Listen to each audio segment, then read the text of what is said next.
Black Cat Lounge is sponsored by Beacon, a home for those who have a passion for filmmaking and the unusual. The Haunted Hinsdale House. Those who walk there do not walk alone. Paraware, apparel for the action-seeking paranormal investigator. Dragonfly art and soul for all of your magical, metaphysical, and spiritual needs. Mystery Control, your go-to feed for science, magic, true crime, the paranormal, and so much more. Niagara, one of the top rated destinations in Western New York. The Black Cat Lounge is part of the Paraflix Entertainment Network.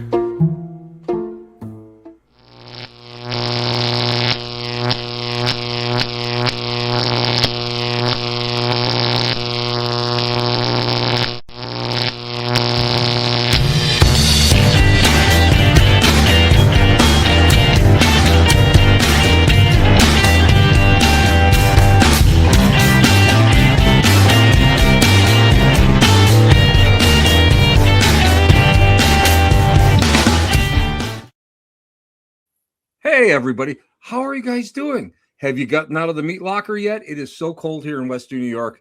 We're supposed to be like in the high 20s pretty soon, and then the next day we're 9 degrees again. It's one of those things. But thank you guys for being here tonight, and I do appreciate it. We got a great guest. We have a guest on tonight that I am just like, so I'm giddy. Yeah, I'm a fanboy, okay? I admit it, I'm a fanboy. But before we go and bring her on, I just want to bring everybody up to speed. When I was a little kid, no, I did not help Moses bring down the 10 Commandments, okay? I'm not that old, but probably I've had two influences on me, especially when I was a kid, that really sparked that interest in metaphysics and paranormal and ghosts and goblins and things that go bump in the night. One, of course, is the great Edgar Cayce. Edgar Cayce was amazing.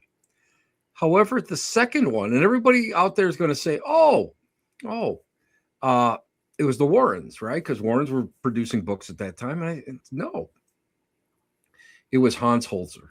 Hans Holzer was really someone that I loved because of the fact that he was all over the place. He would interview all these people. He was boots on the ground when he would stop and visit people. And you know, I interviewed his daughter Alexandra a number of years ago, and it was amazing because Shaka Khan lived upstairs. You know, that's what kind of a kind of apartment building this was in New York City. But he was really one of the biggest influences on my life. He really got me interested in writing and that sort of thing. And I never met him, but I always wanted to. So the powers that be looked down upon me and said, Tim, so c'est bien. You've been a good boy. This is coming up for like a little secret auction. I purchased the typewriter that Hans Holzer wrote there's two Amityville books on. And here it is. This is the actual typewriter. It's in my collection now. And I wouldn't sell it for $1 million. I really wouldn't, because that means so much to me. And now you figure it's the closest I'll ever get to the immortal Hans Holzer. And I think that's just like one of those amazing things. It was a stroke of genius. I fell upon it by accident. I got it right from the family themselves. So they're going through some things. So I thought this is amazing. But anyway, let's bring our guest on, because I got, it was amazing. She interviewed me on her show a couple times, and I got a chance to meet her in person when we were way up north in Sault Ste. Marie. And she is probably one of the sweetest, nicest people you'll ever want to meet. And our guest tonight, and I don't say this lightly, she's really amazing. And she's a person that wears many, many hats. Bridget is an actress. She's a producer, writer, model, reality star. She's a podcaster, and she's the driving force behind. She was one of the driving forces behind her show, Ghost Bunny, and with Holly Madison. They're on the Girls Next Level podcast. These are great podcast guys. Looking for them. And you know, she's a breakout star. She was a breakout star on what else? The classic, The Girls Next Door. And you know what? Beyond that, you know, I'm going to be honest with you. It was when I first was interviewed by her, I was sort of like, I don't know. I don't know. And our friend, a mutual friend, Ron Cohen, said, "Oh, she's so great. And she really is the real deal." And I'm going, really? Are you sure she's not just one of these people that are jumping on the paranormal wagon? And he goes, no. Bridget is the real deal. And she's had some great training. We're going to talk about that. And she is a true paranormal investigator and metaphysical seeker. Please welcome to the show, Miss Bridget Marquardt.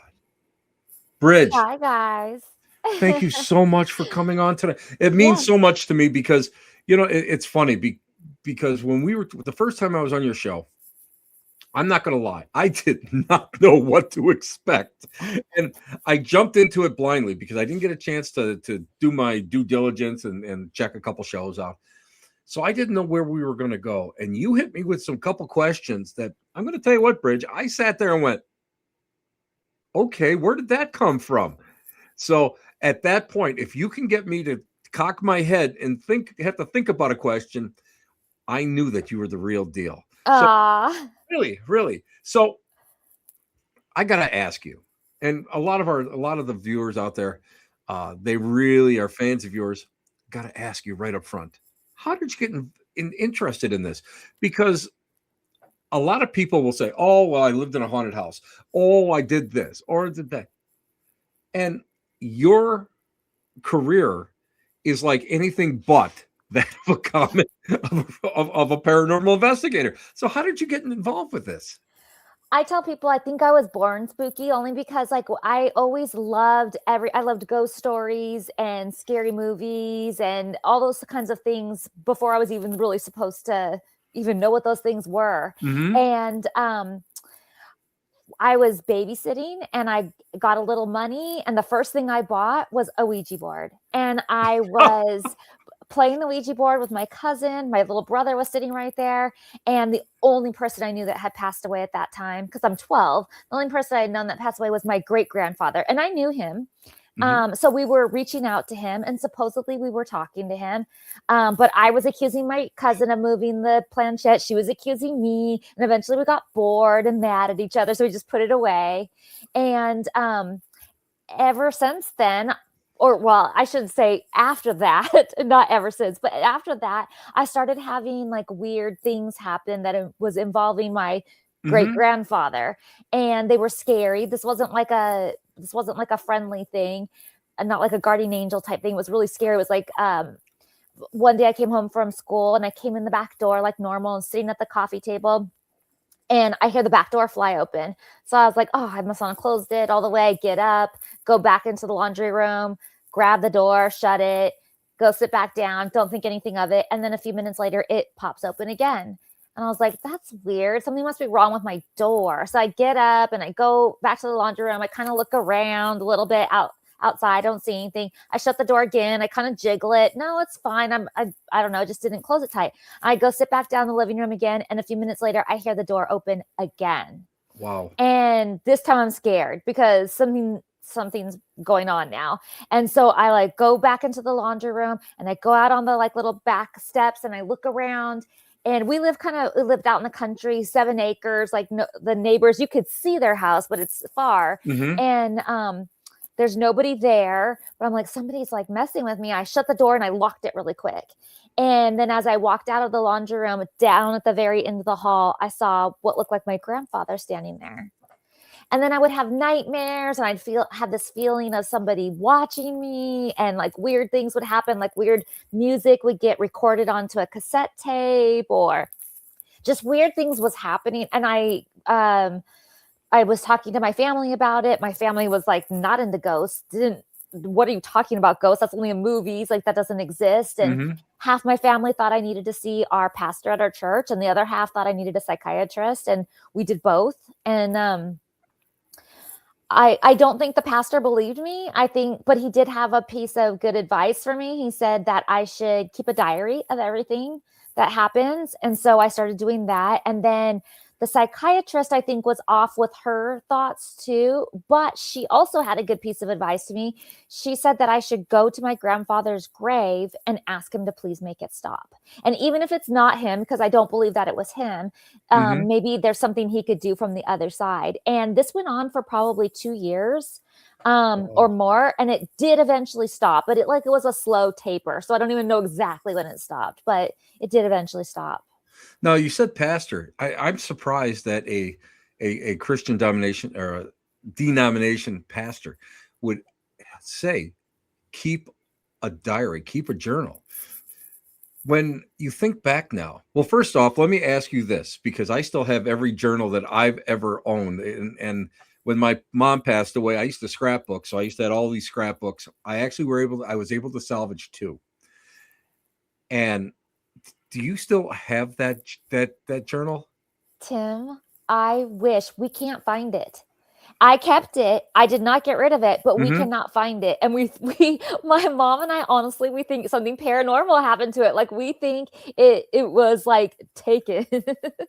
Well, no, sometimes I'm not going to lie about these things. I swear pieces A-port someplace. A-port is of course when Yes. something disappears and ends up somewhere else. And you know, I would not put it past it that one day you and your mom, and by the way, say next time you see your mom, tell her I said hi, because she Okay. was so sweet when I met her. Uh One day you guys are going to be looking in the most mundane place, and that's where it's going to be. And that's amazing to me. That's I hope so, amazing. because I would love to see it. Also, the Ouija board. My mom was so mad that the Ouija board was causing all these problems for me, and so she took it and threw it away. And it was in my closet still. And she was mad at me that I went and got it, and I didn't go and get it, and it was still in my closet. And I hear that story all the time, and I always ask people, how could that possibly? I mean, it's happened to me, and I can't tell you how, but I want to know how that happened.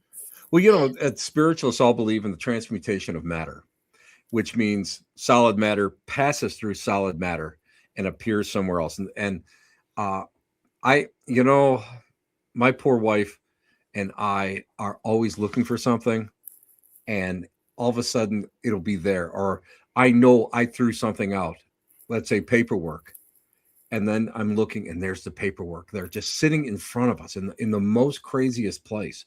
So I have a feeling that journal is gonna make its way back some way, somehow. I hope so. Every time we go through some of my old stuff, we have my stepdad's old workshop. We have all the stuff out there. And every time I find a new bin, I'm like, ooh, maybe it's in this one. But no, I haven't found it. Now you took training, right? You took training with somebody who I met him once. We actually, a group of us went out for dinner with him, and I thought he was the most fabulous, most interesting person in the world, because he's so multifaceted. Tell everybody who you trained with, or Wait, who are you referring to? Lloyd. Oh, Lloyd Auerbach. Oh, yes, yes. I've definitely taken lots of classes at the Rhine with Lloyd Auerbach. He's amazing, Professor Isn't he? Paranormal. He's just has so much knowledge. It's incredible. But my first classes I started taking, well, I was doing paranormal investigating before they called it paranormal, before there was ghost hunting shows, before it was Yes. a thing that you could do. When I was still young and we would go stay at a hotel, I'd always be like, let's stay at a haunted hotel or whatever. And then I had to be at midnight. I couldn't do it before, in my pajamas, walking around with a camera, trying to experience something or trying to capture something before it was even a thing. And then my first classes actually I took them while I was at the Playboy Mansion, and they were online with Troy Taylor through Oh, Flammel Troy. College. And Troy is amazing. His books are such a wealth of Th- information. Have you had a chance to read his re-edited book about the true exorcist, the exorcism No. case? Well, in the original printing, Of course, he kind of doesn't want to say who the young boy is, but since the gentleman is now passed, he has gone and it's all out there, his name, and there's a lot more detail in it. But I think one of the greatest things was that he actually called him once or twice. And the second time he actually said to him, well, he goes, well, do you think that the Ouija board or whatever was the cause of this? He goes, well, you're going to have to wait. You're going to have to die and find out. And he hung up the phone on him. So I thought that was one of the greatest stories I ever heard. But Troy Taylor is, he's one of the pioneers too. He's one of the more modern pioneers. He's amazing. And now, let me ask you this. Wait, Bridge. Before you move on, you had dinner with Lloyd? Yeah. It's so fun. Well, it was great because he came up to Niagara Community College. A gentleman, one of the professors that I worked with, invited me to it, and he had a great, top 100% presentation. I have never heard any. I was enthralled by the entire thing. So after it was all over, I got a chance to meet him, shake hands, and my friend Phil says, well, Tim, you want to go to dinner with us? No, I'm going to miss it, Phil. No, Dr. Phil, no, I'm going to leave, no, of course I'm going to, I don't care, and he was great. And of course he's a chocolatier. So he shared chocolate, but some of the stories that he had, and what I love about him is he's a magician. Yes. So he's able to go and really look at phenomenon in a way that's skewed, where I'm trained one way, but he's trained to look for, some kind of deception or maybe there's a more natural reason for it. And that's why I think he's probably one of the most fascinating people. And he just sat there and probably spoke for like a solid hour without taking a breath. So yeah, it was great. He was just one of the most amazing people that I've ever met. And, I mean, listen, I got a chance to meet you. You're up there in the top 10 of the most amazing people that I've ever met. But I got to tell you, Bridge, I'd say number 2. He's like number 2 out of everybody. Now, you know what? Who else I got to have come to the mansion is Barry Taft, talking about the OG. Oh my God, Barry. Yeah. Now the cases that he's done. The entity. Yes. Amazing. Just amazing. And I met him at a Paracon in Gettysburg, Pennsylvania, probably when I almost had hair. And that's how long ago it was. And he was another person that I wish I had the time to sit down and really pick his mind, because he's very, very, I think it's because of his nature of being a filmmaker and that he's able to see things again through a different set of prisms and different lenses. So he was teaching through UCLA actually back in the 60s, had a program doing things like working with psychic mediums and things like that. And he was head of that whole department. He's amazing, man. He's amazing. So that's why when you first said who I've studied with and stuff, I was like, wait, I'm not sure which one you're going for. You know what? I think it's commendable, because you actually have the secret of being a great paranormal person. The more people you learn from, the better you become. Yeah. And everybody teaches differently. We all have different ways of doing things. And I think that's admirable. That's the way I like learning from regular people too. Like anybody who invites me to go ghost hunting or something like that. Like I like sitting back and kind of like seeing what equipment they bring, how they use it, kind of how they do it. I don't claim to be like the expert and let me show you how this is done here. Like I just want to see like how you do it, because I think there's not necessarily, I wouldn't say there's not a wrong way. Sometimes I do think there are wrong ways, but for the most part, there's not really a wrong way to do it unless you're disrespectful or. Well, even now, disrespecting, there's a school of thought with that. Recreation and provoking, and they're very close to one another, and it's all within the intent. And my friend Frank Robert, who's in the room someplace, we do that. We do recreation. And a lot of people will say, hey, whoa. And it's like, no, we're in a prison or whatever. You have to act that way. You have to be part of that in order to get that mindset. And that's what a lot of people don't realize. And you're right, 100% right. I learned from everybody. Bridget, I've been in this for way too long, and I still learn so much from different people on how they do things and what they want to do. Let me ask you this. Out of all the places you've been, what's one place that you would go back to in a heartbeat and really do a 24-hour overnight? Oh, I would love to go back to the Myrtles plantation because that's one of the places that I had like the biggest thing happen, or not even thing, just like the most active for me. Wow. Yeah. And I feel I had a really bad migraine and I feel like I wasn't able to fully enjoy it Oh or no, I experience it. understand that. So I would love to like go back there and investigate again. But there's so many places. Like I feel like you can't do a full investigation just spending one night or a few hours or whatever. You I need more agree. time everywhere. So the more time you can spend in a location, the better. I'm a firm believer that too many people are constrained with time. And of course, time is money. You're paying for X amount of hours there, but you have to immerse yourself. You Mhm. need to immerse yourself in these locations in order to get the vibrations up. Hinsdale House here, I would love someday, if you ever get up to New York State again, I'd love to take you to the Hinsdale House. I went Did you? When, recently. I just oh, went when I went to Lilydale over the that's summer right. Oh, I and I remember spent the you night. wrote to me. Well, Yeah. didn't spend the whole night. We spent a night in the Hinsdale house, a group of girls. What did you think of it? Well, there's different schools of thought on it. One, the layout. How is that ever like a house with like a big family living in there? I can't Right. understand like how that ever Right. happened. It's a hazard upstairs. Like, Oh, tell me um, about it. oh my God. But we were sitting in the kitchen just developing a game plan, and right off the bat, we heard footsteps on the stairs right behind us. And we were like, okay. And it felt like we were having direct communication with somebody, like we were Yes. having a full conversation with somebody that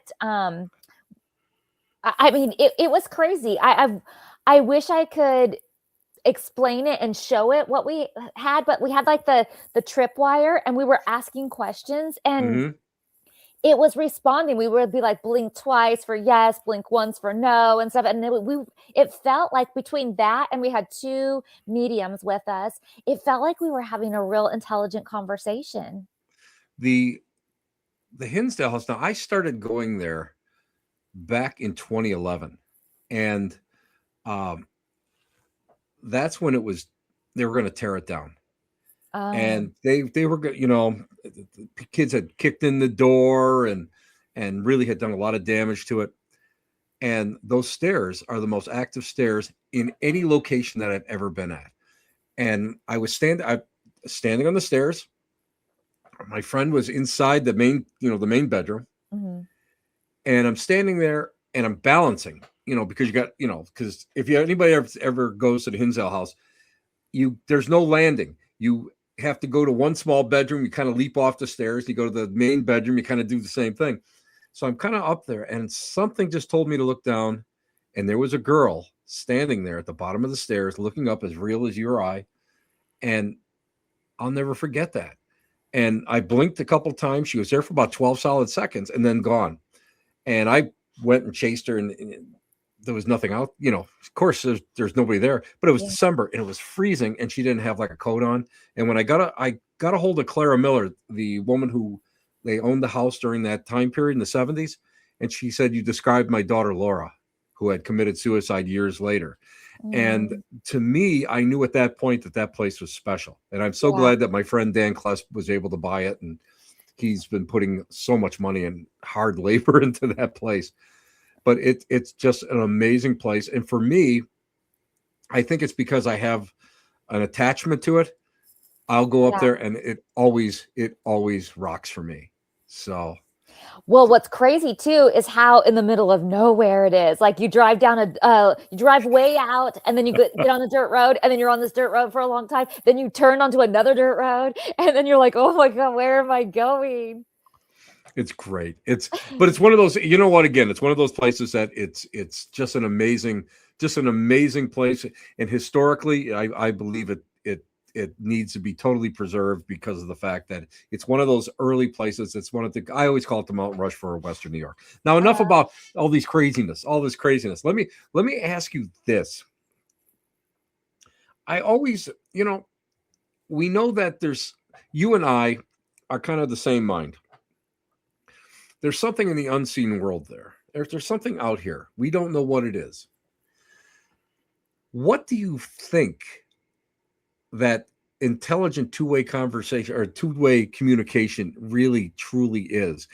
And is it coming from this, an entity? Is it coming from maybe a memory? Is it mindless energy that's just knocking around?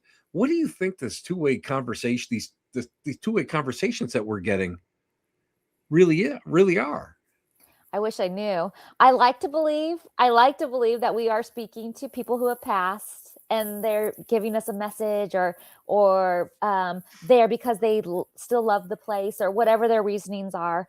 But after having my podcast for so long and talking to so many people, there are so many possibilities that it could be, including aliens, Exactly. which is big right now. I mean, that's just like so many people in the paranormal world are like kind of talking about that more and dabbling in that more, and more information is coming out about that. And I've always stayed away from aliens because I'm like, it's not really my genre or whatever, not really my thing.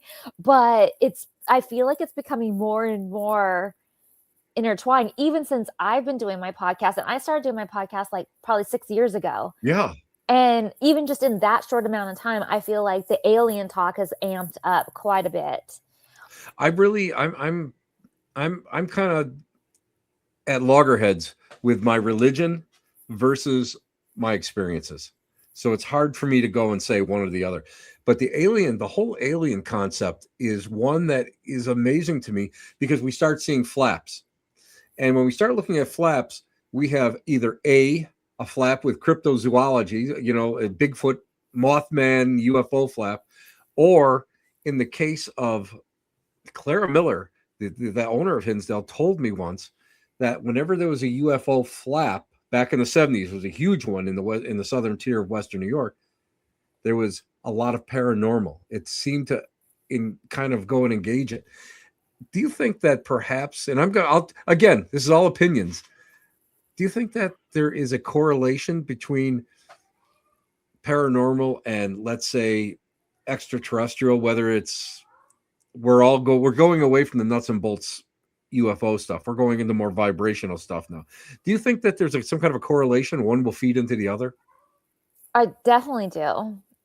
But I don't know what it is, and I don't know how it all works, and I don't know. But there's just too many stories, and like you just said about the UFO or like alien activity, and then the paranormal activity ramping up. I've heard that story in the Bridgewater Triangle, and I hear that kind of story like all over the place in different areas. And so there has to be some sort of connection, or it's all linked. I don't know, but there's something there. And like I said, I don't even want to dabble in aliens, but I feel like I almost have to.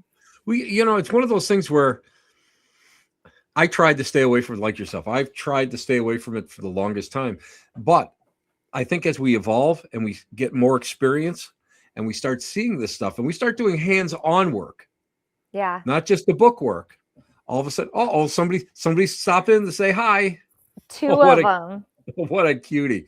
But I think the fact is that we have to look at everything as in a universal spectrum. So I think that's the way we're all going to have to eventually go, whether we kick an old dog like me kicking and screaming, or you maybe just jumping in there and saying, that makes a lot more sense. It makes just a lot more sense. Even with the cryptids and everything, people say, like it's like a like the time warp thing where they could just and that's why we can't find them. And that's why there's, you go looking for them, you think, well, you've got to be able to find that or evidence of them. And they're not, because they can just go into a time slip and be gone. Okay, let's go down that rabbit hole for a second. Thanks, Bridge. That was a great segue. Thank you. You're welcome. The time warps.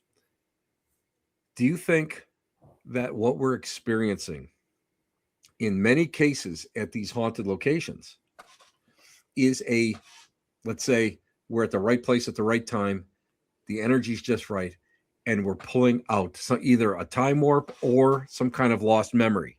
And that's what we're working with, and that's what we're communicating with.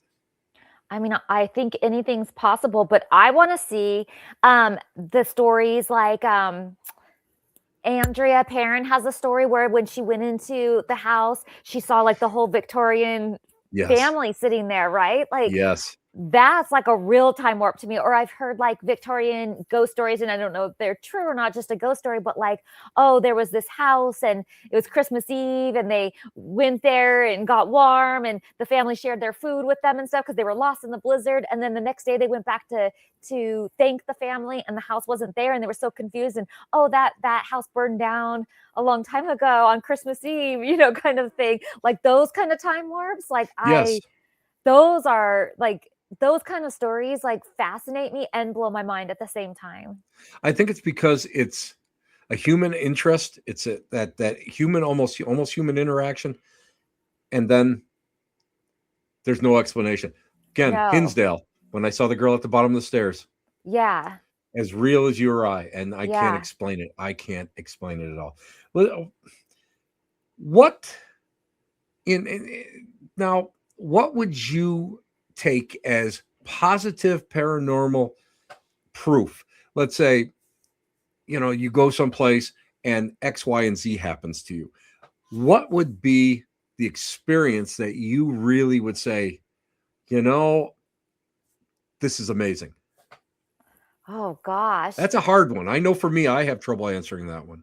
Yeah, it's really hard. I think it kind of depends on the place and who you're with and what kind of equipment you're using and how it comes through. I mean, obviously seeing something with visually there, but even then, like I second guess. Like I'm like, did I see that? Maybe I didn't see that. Was that just something in my corner of my eye? Like what was that?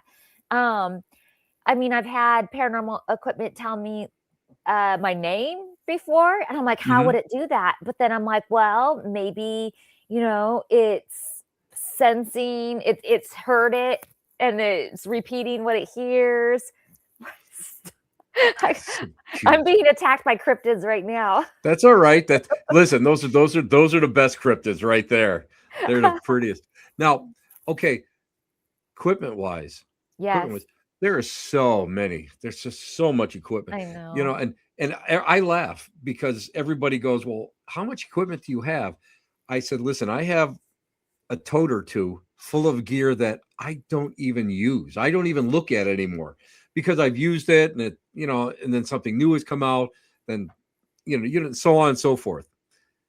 What gear is your favorite? Because that was something that, again, they wanted me to ask you, well, what kind of gear does she have? What is she, do you think that she's using the millimeter? Do you think I said, well, I don't know. I'll ask her. So what gear? I have quite a bit of things. I try to fit it all in this cute ghost backpack that I have. And I have so many things now that doesn't all fit in there anymore.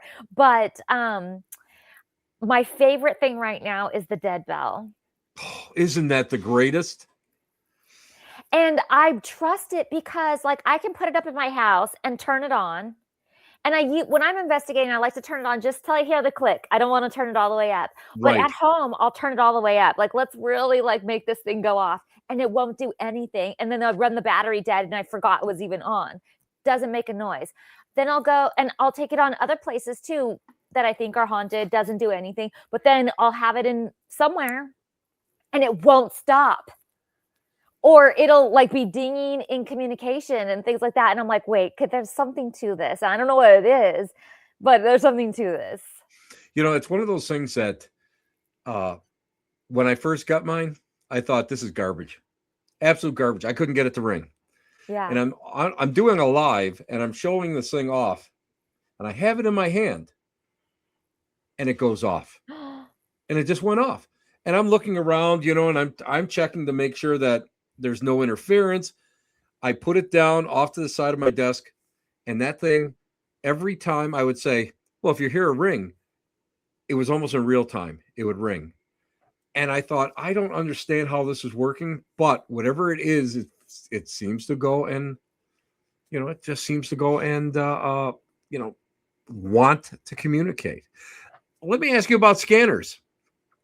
I started way back when with the Shack Hack that Oh, I used to get a nosebleed listening to them because I couldn't stand it way before any of the filters came out or anything.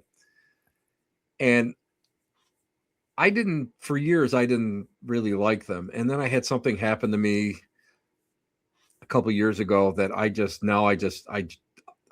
can't understand it. What do you think of them? Have you ever had like really clear communication through them, or is it always been like just chatter? so I'm terrible at like picking up on the words and stuff. Other people Hmm. are so much better at it than me. And sometimes they'll be like, "Oh, I heard him say whatever. Did you hear that?" And I'm like, "No, I definitely didn't hear that."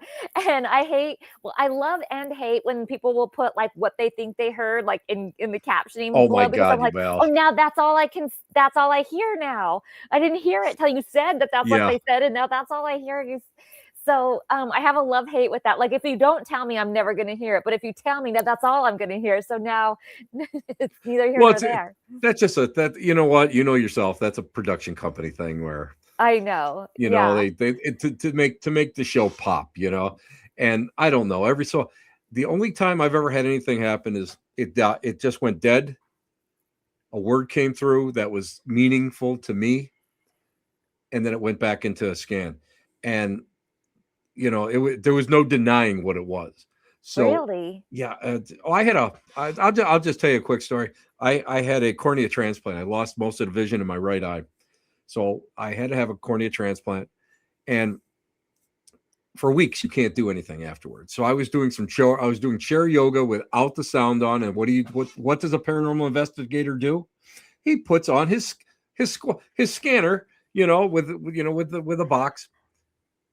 And I'm thinking about this, whoever it was, they just gave you a basic, just a basic description of the person, Oh, and that's it. They don't tell you anything else. The name Felix came through. It went dead. The name Felix came through, went dead, and then went back into scanning. And right away, I went and said, "Felix, do I know you?" And it went dead in real time. I'm talking seconds after I said it. It went dead. It said transplant, one word, and it's went dead, and then it went back into the scanning. And I asked a friend of mine who does audio, and he's like, "Well, did you record it?" No, I'm doing exercises. And he said to me, he goes, "It's unusual for that to happen with that word solid come through with a name before it." And then he really dissected it down. But I have to say that's the only time I really was like. And then one other time it said, "You will scream." That's the only, that was years ago. But so those are always like tools I think are interesting, but I don't know. I'm sort of like you. I don't catch every second word or whatever that comes through. there's this little town called Locke. It's by my hometown, like 20 minutes away from my hometown in Northern California. And it's right on the river. It's this old, little like gold mining type town. And we had a spirit box running, and all of a sudden it just said Bridget, loud and clear. Like, everybody in There you there go. heard it. Yeah. And like, even my mom, like, she has not experienced anything. I bring her with me to like a lot of these things, and she hasn't experienced anything yet, but she was like, "Well, I heard that loud and clear." That there was no question that was your name. Well, let me ask you this. Now, I'm going to tell you what. I always get the impression that you're pretty fearless. Uh, you go out there, you're doing all this great work. You're just so multi-talented. Have you ever been in a situation where you thought to yourself, "Oh, I don't know if I like this anymore, or maybe I'm not going to do this anymore"? Um, Let me think about that for a second. I don't typically get scared. I mean, sometimes I'll get startled if a door slams or Yeah, something. Like, it'll be yeah. shocking, but then I'll be like, "Do it again." Can you do that again? Like, um, shoot, was there ever a time where I was like, "I I don't know about giggle. this?" I giggle. I can't help it. I giggle. I got knocked to the ground about a year ago, where it took me the first time in my life I ever got pushed right down, and I hit the ground and I started to laugh. I was laughing uncontrollably because I thought it was amazing. And the velocity hit me so hard that it knocked one of my sneakers off. That's how hard it was. Wow. And, but I giggle and I'm like, oh my God, this is great. You know? And I think people look at people like us and say, what's wrong with the two of you? You know? Yeah, I don't really get scared. I can't think of a time where I was like, oh, I don't think we should go in here, or I don't like it. I'm usually like, oh, the basement is dark and creepy down there. I'll go first. Oh my God. Now let me ask you a question. Being brought up a spiritualist, especially with the National Spiritual Association of Churches down in Lilydale, and it's they're a little. I always call them, they're like the Jesuits of the spiritualist religion. I loved it there so much. I'm so glad that you got a chance to go there and see where I really hung out, and there's just, for me, to go down there is just full of memories.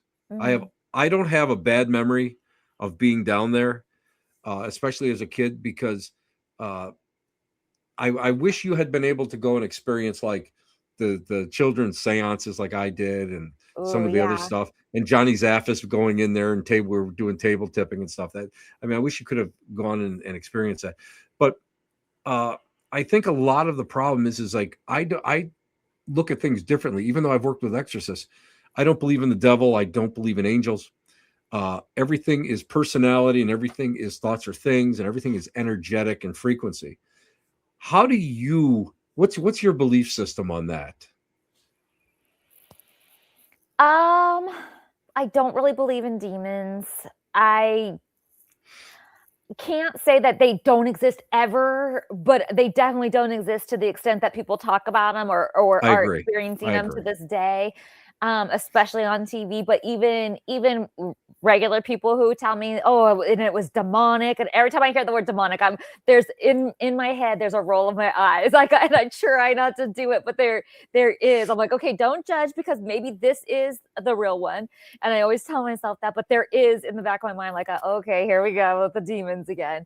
But I guess maybe that's why I'm not really scared, because I feel like the worst thing I'm going to encounter is well, I don't want to cuss, so a really jerk person. Oh yeah. You know, No. There's a lot of. If they were jerks in this life, in this life, they're not changing.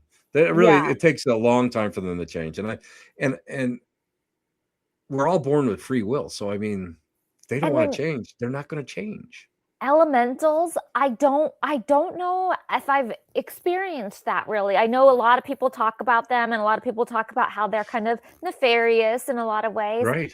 I haven't experienced that, or if I have, I've just assumed that it is regular paranormal and not an elemental, and I haven't been able to distinguish, but I don't feel like I've had anything that I'm scared of or worried about.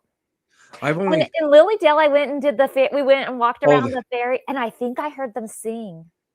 Oh. So Oh. that Okay. You out because in that path, way in yes, the back, when I was growing up, that was just a pathway. There was nothing there. There was like a dump on one side. That's that's the only thing I remember. But I do remember singing. I do remember like you could hear some kind of singing, like Gregorian chants in the background. see, I'm not even sure if it was or not, but what happened was they said, "Oh, they like you to sing to them." So we were singing and nothing happened or whatever, and then we were getting ready to leave, and we're getting on the golf cart, and we hear music, like, way in the distance kind of, and we're like, "Where's that music coming from?" And it's Lilydale, and it's like 1 in the morning, and we're like, "Is somebody having, like, a party or something?" And we're like, "Let's go find it." And so we like jump on the golf cart, and we're like running around all over the little town looking for the party that's going on. And we don't hear it anymore. And we were like, wait, could it have been the fairies? They roll the sidewalks up there early, so you know yourself. There's no bar, there's no like karaoke going Well, on. Wait. by the way, that's a dry county, so Oh, there it would be, is? yeah. So that whole area, there's no alcohol there, so there's not really a bar that's that close. I didn't So even know that. yeah, it wouldn't echo through. And then you have the old growth forest that's up there. So that will go and shield a lot of it. So that's interesting. That's really fun. That's Yeah. great. I'm glad that you got a chance to experience that. Okay, here's something else. Did you ever walk into a place and get the pins and needles? I don't get the pins and needles. I get like a heavy feeling right here. And I'm The solar like plexus, it's yeah. sort of hard to breathe. And I'm like, oh, and I can do it even like looking at a place. I'm like, oh, this place is gonna be haunted. This is gonna be good. That's called the gift of discernment. That's I learned that from an exorcist. Really? And he said to me, he says he can just go and talk to somebody on the phone and talk about a case, and he can feel it. And that's how he tells if it's a real case that there's something to, or this is just natural or somebody pulling his leg. That's And interesting. yeah, Yeah. that's so you got that. Okay, well let me just expand on that. Clairsentient. What kind do you consider yourself a sensitive? If you got that, that's clear. That's clairsentient right there. That's pure clairsentient. Do you consider yourself a psychic or a sensitive by any I chance? maybe sensitive, but I don't consider myself a psychic. That being said, I did have a psychic download, and I do get them. A lot of times, they are just I just know some certain things, and I can't Right, explain, and I right. don't expect anybody to believe me because how do I just know that I know this? But I do, and it's weird things. But I just like know for a fact, 100% certainty. There's no doubt in my mind, and I just don't even see how other people could even doubt that that's what this is going on. like that's how certain I am. Yeah. But I did have not that long ago an actual download where I was just working out. Like you were doing yoga that one day. I was just working out, and I was just into my workout, and all of a sudden I saw this whole vision of my friend with somebody and this whole situation going on. I saw what she was wearing, what he was wearing, what they were doing, what they were talking about. I could feel how both people were feeling about each other. I Hmm. could kind of hear the conversation, or I could hear the conversation. I don't really remember exact word for word, but and it was sort of like a nothing situation, but like I saw it all unfold, and I knew that my friend had been like kind of like liked somebody sort of, but I had no idea who it was, and I could tell she wasn't ready to like talk about it yet, so I hadn't asked her or anything like that. And all of a sudden I saw the person, I saw how everybody felt, and I called her and I was like, this is going to sound really weird because if this isn't who the person is, you're going to think I'm totally cuckoo, but I just saw this whole situation and I explained to her everything I saw, and she's like, oh my God, it is that person. And that is what happened. Exactly. It's amazing. It's just amazing when it becomes spontaneous like that. And I think a lot of us that do have that gift of clairsentience, I do believe that those downloads become natural. And a lot of times I think we get downloads, but we only get bits and pieces. But all of a sudden, when the full story comes down, I think that's when we really grab it. And I know as a medium, that was all part of the training we went through. So, hey, listen, if this Hollywood thing doesn't work out for you, kid, Well, I need to like learn how to like harness it because that just happened to me. Like I wasn't asking for it. I mm-hmm, wasn't trying to make that happen. I was literally working out. And all of a sudden I'm like, what the heck? All of a sudden I know who she's dating without a doubt. I know who it is, but now I feel weird telling her because how am I even going to know this? well, it's because you are not concentrating. And that's when I teach students, it's like that's the hardest thing to get through their minds. It's like, don't try, just Yeah. do. Don't try, just do. Hey, I Yeah. have a special request. Yes. Would you please say hello to two of my dearest friends, Amy Levesque and her daughter Jess, because Jess was just like, oh my God, have you seen her engagement ring? Oh my God, I love her so much. Hi, Amy and Jess. Thank you so much for being big fans. I really, really appreciate all your support. And yes, I wonder if she's talking about this engagement ring or my original one. I got engaged with a spider ring. I think that's the one because I know them well, so I think that would fit their It was a personality. spider ring, but then we switched it out. Spoil sport, I but know. but you I still, as know. long as you have the spider ring, that's all that counts. I Hey, still have it. we're at the end of the show Already? already. Tell everybody how they can get a hold of you, what they're looking, what's going on in the wonderful world of Bridget, where they can get a hold of how they can go and listen to your fantastic, your podcasts are fantastic. I absolutely love the guests. And with Holly, I love hearing, I'm not just come right out and say, I love hearing the dirt. So I think it's just, that to me is so entertaining, but your Ghost Bunny podcast is totally amazing. Tell everybody how you. I love it. Ghost Bunny podcast, the audio is available anywhere you get your podcast. The video portion is on YouTube at Ghost Bunny podcast, and then you can follow it on social media at Ghost Bunny podcast on Instagram, or me on Instagram at Bridget Marquardt. It's the whole name, and I know it's hard to spell, but if you put in Bridget, it usually just pops up Bridget M, and it'll come up. You were the number 2 on my list. Number 2 Bridget. Number 2, Bridget, and the other one we don't want to talk about. But you were the important one. Okay.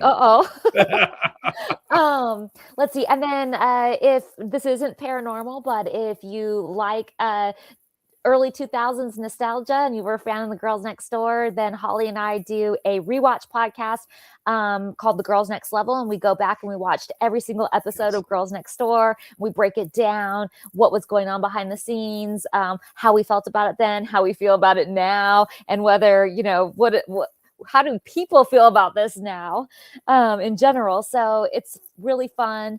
If we have like outfits that we wore back then or costumes that we wore back then, we try and bring those and wear them or bring things from the podcast. So that's really fun. Let's see, what else do I have going on? I am writing a memoir. Oh, fantastic. Of my Playboy days. And so it's a long process, but it's supposed to come out in a year from now, February of 2027. That's amazing. One last question, and it's the hardest question. The hardest question, and I'm going to tell you, and everybody will tell you that I saved this question only for people who I respect. Okay. You ready for it? I'm ready. You have your thinking cap on? Yes.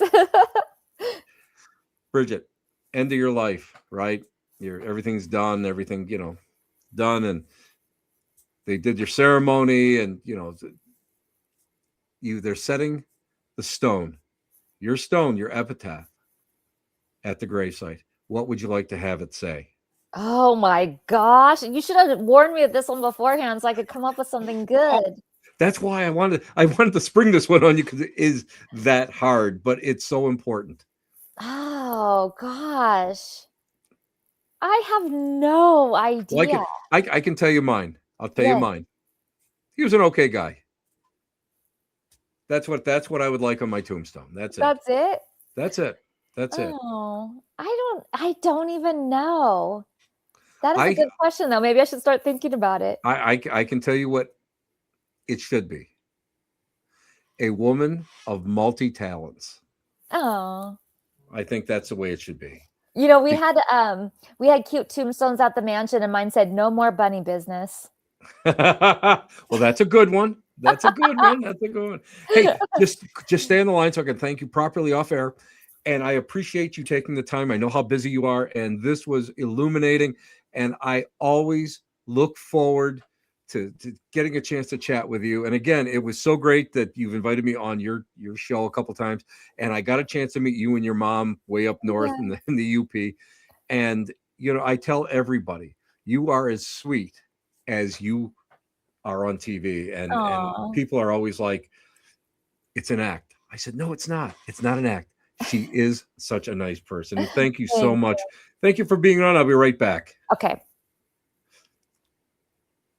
Bridget Marquardt is probably one of the nicest people I've ever met in this field. She's knowledgeable. She knows, for a paranormal investigator, she's the real deal. And I remember when I first was on her show, and I was like, I don't know. I really don't know. And she just blew me away with her knowledge. And I thought there's nothing more that says dedication than being able to go and balance your life here with the paranormal life. Together, they create true balance, and you're able to go and create a great life. Guys, take care, stay warm, stay healthy, guys, and we'll see you next week. Where else? at the Black Cat Lounge where the elite meet. Where? At the next to the transfer station. Take care, ciao, babies. Bye-bye.